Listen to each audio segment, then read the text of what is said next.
Well, good morning, Interbet fans, and welcome to the preview for Turffontein. We're on the Standside track Thursday, the 14th of July, and we have an 8-race program kicking off at 12:20 over 1160 with a maiden plate fillies and mares, 20 pentrometer, and 2.6 false rail from the 700-meter mark. But this will give the horses that run on a chance today, and there's one I particularly like we'll come to later. But let's go into the first. This fillies race, number 6, Miss Soho, of the horses that run, is obviously the best runner, and even from draw 1 should be worth having an each-way bet on at 9-2, because there's strong support for number 10, Vivacious Spirit. The Fanfuran runner, Gavin Larena aboard it, and he knows it's a betting stable, so when they back them, they obviously think they've got ability. There's no comments, but I think that have a very close look at Miss Soho. Race 2, maiden plate, 1160 again, and I'm going with number 4, Drop in Time, the Fanfuran runner here again. Gavin Larena rides it again, and I like the first run. I thought it was very, very good first run. Over the 1,000 meters, good time, 58.41, a lot to like about it.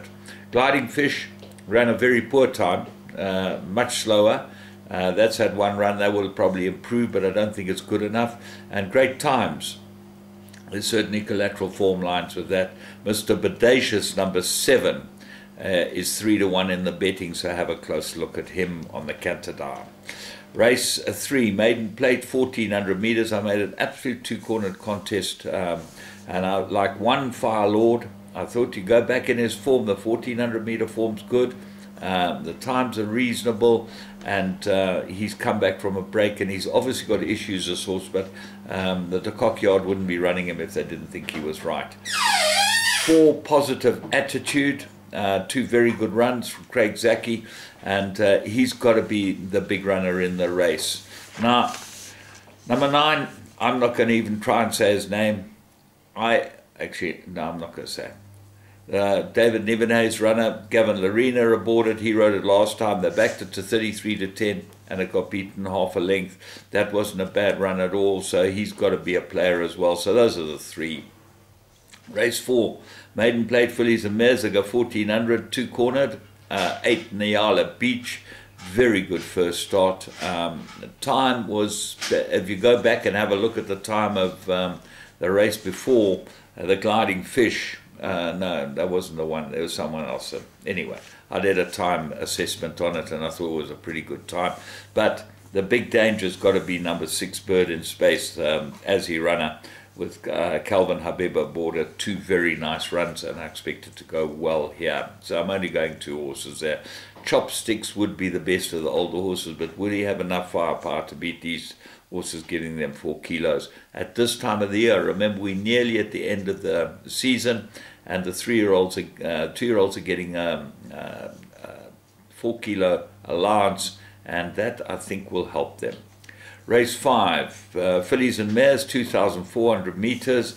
I'm going strongly with number 9, Crusade to Royalty. The Roy Magna runner runs on, and if Caden Brewer gives us a good ride and gets it within a striking distance going through the 400, she's the one they've all got to beat.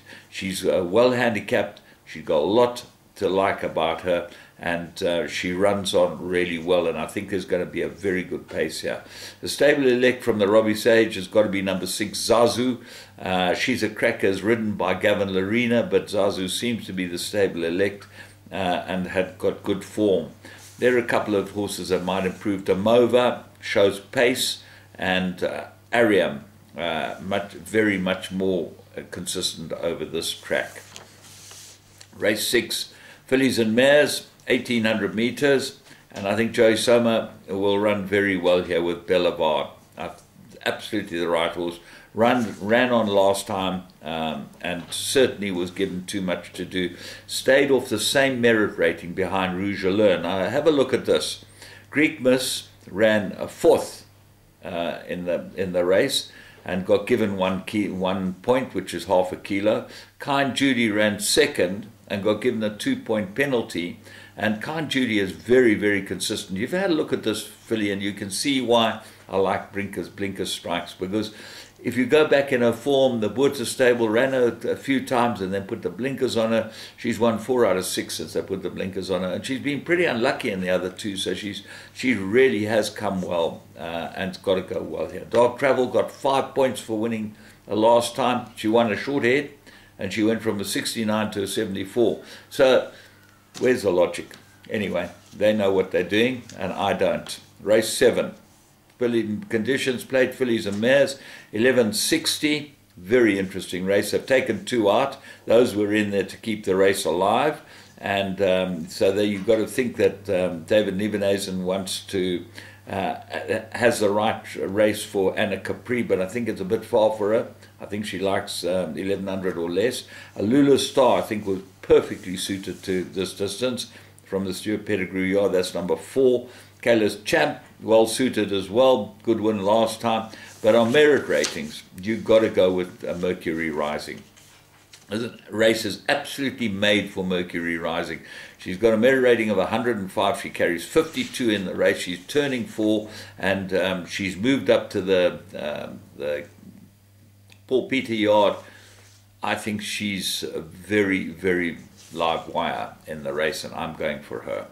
Race 8, merit rated 78, 1400 meters, very difficult race, because Vanderbilt's your favorite. Now, he got 4-point penalty for winning, and he had the Apprentice Alliance last time of 4 kilos, so at 4 kilos, 8 points. So he's got 12-point penalty for winning.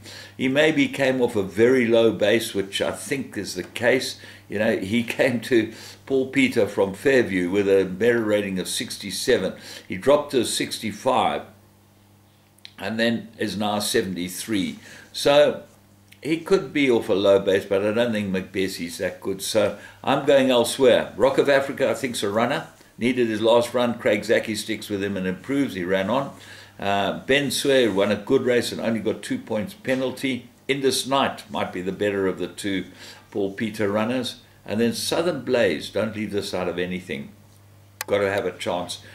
He needed his last run, and I think he'll improve a lot. So, from me, James Goodman, Interbet team, remember, you bet with Interbet, you go on the tote, and you sustain racing. None of the other betting companies put the money through the tote.